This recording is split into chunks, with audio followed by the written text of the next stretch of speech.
God loves the world in this way, that he gave his only Son, that whoever believes in him shall not perish, but have eternal life. Hey, it's Dallas. I'm the creator of The Chosen, and the scene you are about to see is the scene, the most impactful and famous chapter in the Bible, John chapter 3, the conversation between Nicodemus and Jesus. Now, what you're about to see will not only be the gospel captured accurately, but you'll also see the historical context, the cultural context, and the personal human context that we added that was set up by the previous 6 episodes.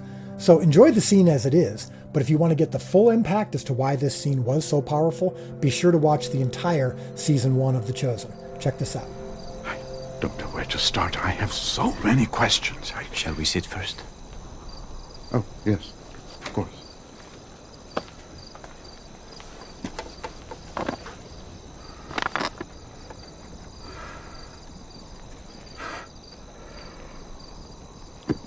The eastern slums. Many wandering preachers have succeeded in gathering crowds with their rhetoric and fiery tone. I've heard a few of them over the years myself. So you know the type.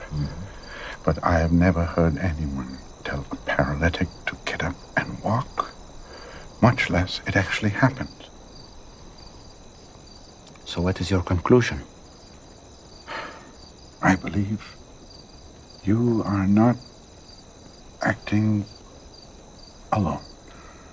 No one can do these signs you do without having God in him. Only someone who has come from God. And how is that belief going over in the synagogue? Which is why we are here at this hour. What else? What have you come here to show us? A kingdom. That is what our rulers are worried about. No, not that kind. Then what? A sort of kingdom that a person cannot see unless he is born again. Born again? Yes. You mean like a new creature? A conversion from Gentile to Jewish? No, that's not what I'm talking about. Then what is born again? I hope you don't mean return to the womb, because that would be a problem for me. My mother, may she rest in peace, is dead. Truly, I say to you, unless one is born of water and the Spirit, he cannot enter the kingdom of God. That which is born of the flesh is flesh, and that which is born of the Spirit is spirit. That part of you, that is what must be reborn to new life. How can these things be? A teacher of Israel, and yet you do not understand these things, huh? I'm trying, Rabbi. I know.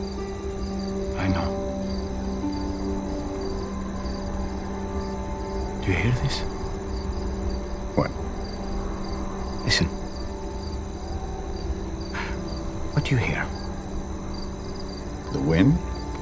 How do you know it's the wind? 'Cause I can feel it. I hear it sound. Do you know where it comes from? No. Do you know where it's going? No. That's what it is to be born again of the Spirit. The Spirit may work in a way that is a mystery to you. And while you cannot see the Spirit, you can recognize his effect. Mind is consumed with thoughts of what a stir these words would cause among the teachers of the law. Yes, and I do not expect otherwise. I speak of what I know and have seen, and it has not been received by the religious It leaders. is hard to receive. So if I have told you of earthly things, and you do not believe, how can I tell you heavenly things? I believe your words. I just fear you may not have a chance to speak many more of them before you are silenced. I have come to do more than speak words, Nicodemus. More miracles. Yes, but even more than that. Do you remember when the children of Israel complained against God and against Moses in the wilderness of Paran. Yes. They wanted to return to Egypt, and they cursed the manna that God sent them. And then? They were bitten by serpents, and they were dying. But God made a way for them to be healed. Moses lifted the bronze serpent in the desert, and people only needed to look at it. So will the Son of Man be lifted up, so that whoever believes in him may have eternal life. Our people are not dying from snake bites. They're dying from taxation and oppression. I'm sorry to disappoint you, but I did not come to deliver the people from Rome. Then from what? From sin. From spiritual death. God loves the world in this way, that he gave his only Son, that whoever believes in him shall not perish, but have eternal life. So this has nothing to do with Rome.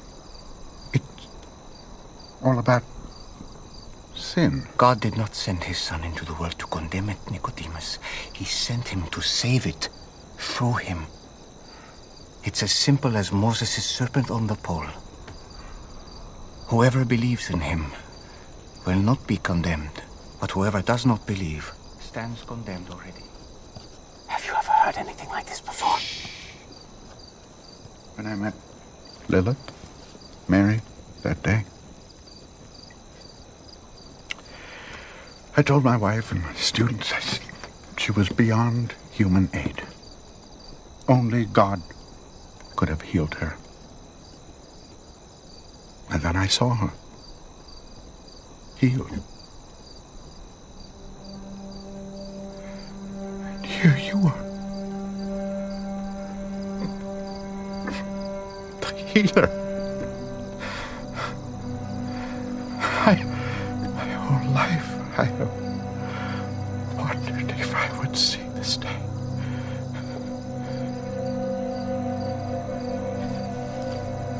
Follow me, and you'll see more. Follow you? Join me and my students. In 2 days' time, we leave Capernaum. Come see the kingdom I am bringing into this world. But I can't. You have a position in the Sanhedrin. You have family. You are getting advanced in years. I understand. But the invitation is still open. The invitation to what exactly?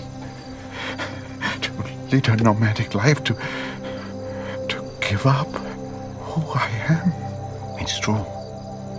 There is a lot you would give up. But what you would gain is far greater and more lasting. Is this another one of your born-again mysteries? Maybe. I know mysteries aren't easy for a scholar. Think about it. Take your time. On the morning of the 5th day, we leave, and we'll meet by the well in the southern quarter at dawn.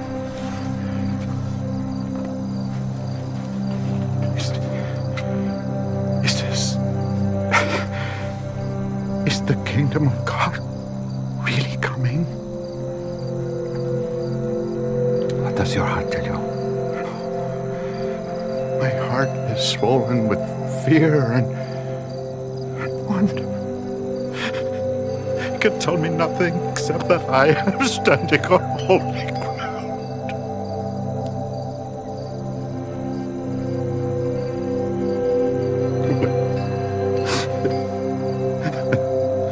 Holy roof anyway.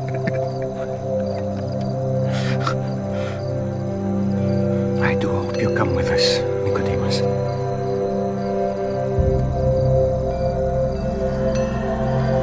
don't have to do that. What are you doing? Kiss the Son, lest he be angry and you perish in the way.